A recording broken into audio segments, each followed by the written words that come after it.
Lindezas, bem-vindos ao Tato Juris, eu sou o João e vou te falar, deixa o like no vídeo, se inscreva no canal e ative o sininho para ficar por dentro de mais resumos, como por exemplo esse aqui, da Lei do Inquilinato, Lei número 8.245, lá de 91. E essa lei já traz uma espécie de confusão logo no seu artigo 1º, falando apenas de imóveis urbanos. Mas aí você se pergunta, tá, mas e os rurais não entram nessa linha de raciocínio? Sim e não, como 99,9% das coisas no direito, depende. Os imóveis urbanos são regulados aqui por essa lei do inquilinato, 8.245. Já os imóveis rurais dependem da lei 4.504 de 64, também conhecido como Estatuto da Terra. Porém, contudo, entretanto, todavia, existem jurisprudências que dizem que o critério para determinar qual lei vai ser utilizada não se refere à localização do imóvel, mas sim à utilização dele. Ou seja, é possível sim a aplicação da Lei 8.000 para imóveis que estejam localizados em zonas rurais, desde que esses imóveis estejam sendo utilizados da mesma forma que um imóvel de zona urbana, ou seja, praticamente para habitação. Caso a pessoa alugue um imóvel na zona rural e comece a plantar, cultivar, criar animais, principalmente com o objetivo de vendê-los, seja para uma feira, seja para um mercadinho local, essas atitudes vão caracterizar este imóvel como realmente de zona rural. Então, a Lei 8.245 não poderá ser aplicada. Agora, se a pessoa simplesmente mora lá, aí sim a Lei do Inquilinato poderá ser aplicada. Ok? Seguindo, ainda nos primeiros artigos, a Lei do Inquilinato vem e diz que o Código Civil tem poderes específicos. Então, nós temos uma lei dando poderes a outra lei. Eu sei que pode ficar um pouco confuso, mas vamos lá. Aqui na Lei do Inquilinato, é dito que o Código Civil vai regular locações e arrendamentos mercantis, também chamados de leasing. E aqui eu vou trazer algumas diferenças entre eles e especificar qual é esse tipo de locação que o Código Civil tem poderes. Então vamos lá. A locação consiste em utilizar um bem de outra pessoa por meio de um pagamento, que é o famoso aluguel. Aqui, a locação tem como principal característica a não intenção de adquirir o bem no final do prazo de locação. Então, a pessoa está alugando por um ano, no final desse um ano, ela simplesmente vai querer devolver o imóvel.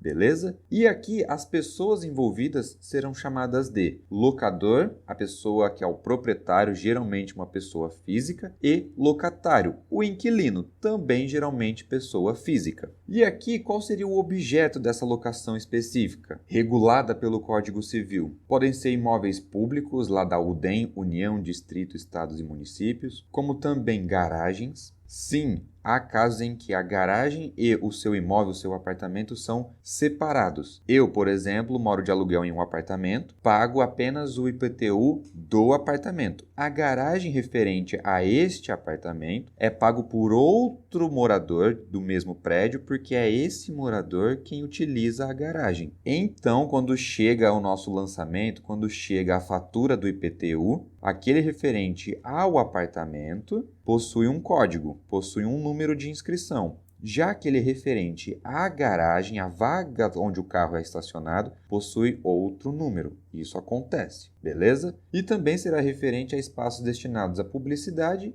e também a residências. Já o arrendamento mercantil, também conhecido como leasing, ele também tem uma característica de ceder o bem de uma pessoa para que outra possa utilizá-lo também por meio de pagamento, o aluguel. Só que as diferenças começam agora. Aqui existe sim a intenção de adquirir o bem no final do prazo de locação. Acabou aquele prazo de um ano e a pessoa gostou daquele imóvel, gostou daquela residência, gostou daquela vizinhança, gostou daquela localização, ela pode querer comprá-lo. E aqui as pessoas envolvidas serão chamadas de arrendador ou proprietário. Aqui as coisas podem mudar um pouco, porque geralmente será uma pessoa contratada e ela seria uma pessoa jurídica. Vou explicar melhor um pouco mais para frente. E o arrendatário, o inquilino, cliente, contratante, e aqui sim geralmente é uma pessoa física. Mas o arrendamento mercantil ele possui dois tipos, que é aquele financeiro, e aqui a pessoa coloca de forma explícita, direta, objetiva, já lá escrita no contrato, que existe sim a intenção de adquirir o bem. Por outro lado, o arrendamento mercantil operacional, ele não vem com essa especificação. E essa modalidade de arrendamento mercantil se assemelha muito à locação. A principal diferença entre esses dois é que no arrendamento mercantil operacional, no final do tempo de locação, o proprietário chega e faz ainda a proposta. Viu? Você realmente não quer comprar? Diferentemente da locação. No final do prazo da locação, o proprietário vem e diz: viu? Você não quer renovar o prazo de locação? A principal diferença entre esses dois é essa, ok? Já o objeto de locação dos arrendamentos, eles podem ser imóveis, como objeto, como o próprio foco do vídeo, mas também podem ser móveis, principalmente lá na aviação civil. Por isso que eu estava falando de PJs contratados. Geralmente, empresas aéreas, elas não adquirem, elas não compram as aeronaves. Os aviões são alugados pelo sistema de arrendamento, pelo sistema de leasing, no qual os donos, no final do período de locação, chegam e oferecem. Viu, empresa? Você realmente não quer comprar aqui a aeronave? Existem alguns outros detalhes a mais nesse tipo de operação, nesse tipo de contrato, principalmente em relação a combustíveis e comissões, por assim dizer, mas eu posso deixar isso para um próximo vídeo. Mas até aqui espero que esteja clara a diferença entre locação e arrendamento mercantil. Agora, qual que é a responsabilidade entre aqueles que estão cedendo o bem para ser utilizado e aqueles que estão recebendo o bem, entre locadores e locatários? Essa galera aqui responde de forma solidária, ou seja, todo mundo responde, todo mundo é responsável desde que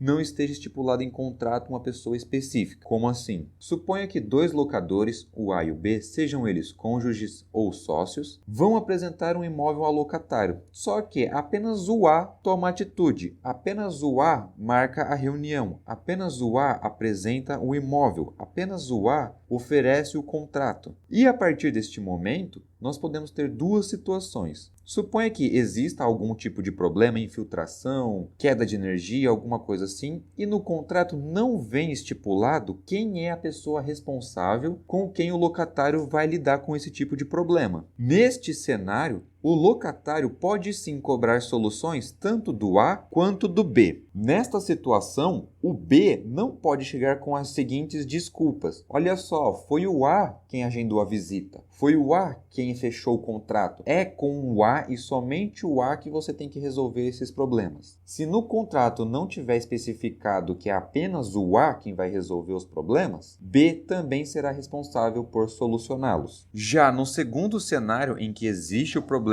mas nesse sim existe a especificação de forma objetiva de quem é o responsável, e supondo que seja o A, aí sim B pode utilizar essas desculpas e ficar livre de resolver qualquer tipo de problema. Mas falando agora de duas pessoas que opinam, e no caso de esses locadores serem cônjuges, por exemplo, e terem um casamento ou pela comunhão total ou pela comunhão parcial de bens, e nessa da parcial, esse imóvel tenha sido locado, comprado, adquirido pelo casal, ou seja, durante o casamento. Se vocês quiserem saber um pouco mais da diferença entre essas divisões de bens, sugiro que assistam este vídeo aqui com link na descrição e também no card ali no cantinho do vídeo. E por algum motivo eles entram aqui numa espécie de conflito em que um quer continuar alugando, mas o outro não. Aqui será necessário uma espécie de vênia conjugal, também conhecida como uma espécie de autorização. E aí nós teremos dois cenários. Essa vênia, essa autorização, ela será necessária quando o aluguel for por um período maior ou igual a 10 anos. Poxa, já está sendo alugado por tanto tempo que agora eu quero meu imóvel de volta. Nestes casos, os dois vão ter que sentar, conversar, porque um vai ter que dar autorização para o outro, sim. Vai ter que ter aquela conversa. Mozão, podemos continuar alugando? Se a resposta for sim, beleza, vida que segue. Se a resposta for não,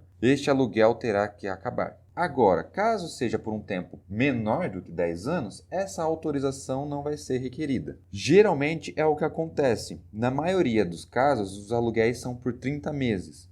Neste caso, não é necessário essa vênia conjugal para continuar alugando, beleza? E tudo isso está lá no artigo 1º, 2º e 3º, todos da lei do inquilinato. Agora, e se por algum motivo acontecer uma situação bem específica como o aluguel é maior ou igual a 30 meses, esse prazo acaba, porém o locatário não sai do imóvel, e o locador também não se manifesta, eles esqueceram. Os dois se esqueceram de que o prazo acabou. Neste caso específico, presume-se, ou seja, fica subentendido que este contrato foi prorrogado e essa prorrogação, essa continuidade é por tempo indeterminado. Mas é óbvio que essa prorrogação só vai ficar subentendida se forem mantidas as cláusulas do contrato, ou seja, durante o prazo extra, o locatário continua pagando o aluguel e o locador continua autorizando o seu uso. Meio que os dois entraram numa espécie ali de comportamento automático, em que o locatário todo mês paga o aluguel e o locador recebe. Então, para os dois, vida que segue. Porém, vamos supor que depois de 2 meses de prorrogado esse tempo, o locador se lembra, ele fala, nossa, o cara tá lá mais tempo do que ele deveria. Vou encerrar esse contrato prorrogado. Este encerramento é conhecido como denunciar o contrato. Porém, não é porque o cara tá lá 2 meses a mais, pagando 2 meses a mais de aluguel, que o locador vai chegar e falar, meu amigo, você tá aqui há 60 dias além do combinado. Quero que você saia amanhã. Quero que você saia no próximo final de semana. Não. Ainda que ele tenha ficado mais tempo, esse tempo a mais que ele ficou não foi de má fé, foi ainda pagando. Por isso, ele vai ter direito a 30 dias para poder desocupar esse local. Ele vai ter 30 dias para achar um novo lugar para morar. Então, vamos trazer aqui para o exemplo. Teve um aluguel por 30 meses, 2 anos e meio aproximadamente. Os dois entraram nesse modo automático de pagar e receber aluguel. Ficaram nessa dinâmica por mais 2 meses. E aí o locador decide retomar o imóvel e dá esse prazo de 30 dias a mais para a pessoa ter onde morar. Sendo assim, o locatário vai ficar nesse imóvel por aproximadamente 33 meses, ok? E nessa dinâmica de querer pegar de volta, pode o locador reaver o imóvel durante o prazo de locação? Era para ser alugado durante 1 ano, deu 8 meses, dá louca no locador, ele quer o imóvel de volta. Ele pode tomar? Não. E essa resposta é via de regra. É óbvio que nas seguintes exceções pode acontecer, como por exemplo, se o locatário ter cometido algum crime ou não cumprido alguma cláusula contratual. Ele matou alguém no imóvel? Pô, devolve. Ele não pagou o aluguel? Pô, devolve. E fora esses 2 cenários mais óbvios, existem outros que são muito específicos. Como, por exemplo, o contrato tem que ser menor do que 30 meses e o locador vai utilizar esse imóvel para uso próprio ou para ceder a um cônjuge ou a um ascendente, ou seja, pai ou avô, ou para um descendente, filho ou neto. Porém, essa galera que vai estar utilizando esse imóvel não pode ter casa-residência própria. Então, se não for nesses 3 requisitos, aluguel superior a 30 meses, já não rola. Uso para um amigo, já não rola. Esse amigo tem residência própria? Já não rola. E isso tudo para fins literais de lei, geralmente em prova. No dia a dia, o uso do bom senso e da civilidade pode se superar. E eu vou falar um pouco mais sobre isso já já. Mas isso tudo é em relação ao locador, o dono do imóvel. Agora, e se for na via contrária? E o locatário, ele pode devolver? Era para ele ficar 1 ano, deu 8 meses, ele quer devolver esse imóvel, ele não gostou. Ele pode fazer isso? Sim, desde que ele pague a multa estipulada, proporcional a esses 4 meses que faltam, nesse exemplo que eu dei. Porém, há situações em que essa multa não será paga, também muito específica. Como, por exemplo, ele vai ser transferido de local de trabalho. O seu chefe, gerente, chega para ele e fala: fulano, você vai agora para outra unidade, para outra filial, para outro escritório. E esse local é diverso de onde ele está morando. É um local longe pra caramba desse local que ele começou a alugar. Neste caso, ele vai ter que avisar ao proprietário, ao dono do imóvel, por escrito e com 30 dias aí de antecedência. Porém, isso aqui é para fins de prova, fins literais. Porque no dia a dia, na vida real, geralmente a pessoa sabe disso daí com 5 dias de antecedência. O chefe chega e fala: olha só, semana que vem você está indo para outro batalhão. No próximo final de semana você vai ser transferido para outra filial. Sendo assim, como é que ele vai conseguir avisar o dono do imóvel com 30 dias de antecedência? Nestes casos, a civilidade e o bom senso têm que predominar para não ter problema judicial. Senta, conversa, chega num acordo Evitem dores de cabeça, mas para fins de prova, para fins de concurso, levar tudo isso aqui ao pé da letra, beleza? Ah, mas e essa questão da distância? Existe um valor mínimo? 500 metros, 5 quilômetros, 5.000 quilômetros? Não. Porém, contudo, entretanto, todavia, essa distância mínima é subentendida, vem aí alguns autores, alguns doutrinadores, e dizem que essa transferência tem que ser para um local que implique uma mudança de domicílio, que se implique a se tornar impossível enviar a locação nesse local atual. Por isso que eu digo, bom senso e civilidade vai predominar nessa situação no dia a dia da vida real, beleza? E isso é o que está lá no artigo 4º também dessa lei do inquilinato. E agora eu trago para vocês duas questões, pause o vídeo, tente resolver, porque os comentários e anotações aparecerão em 3, 2, 1.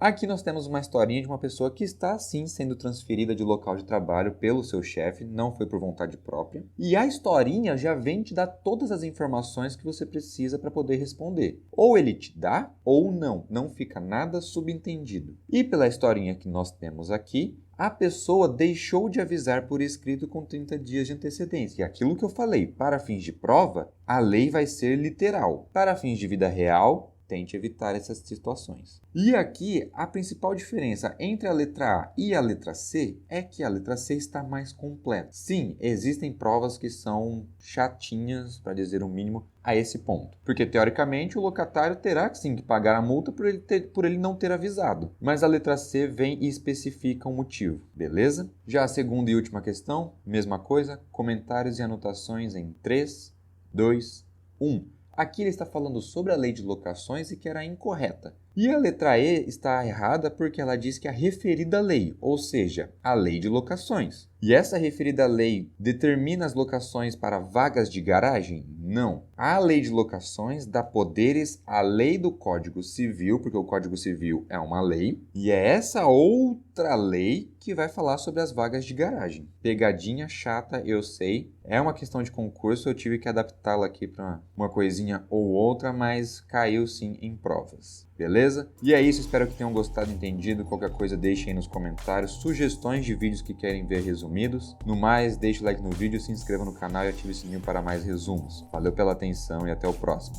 Tchau!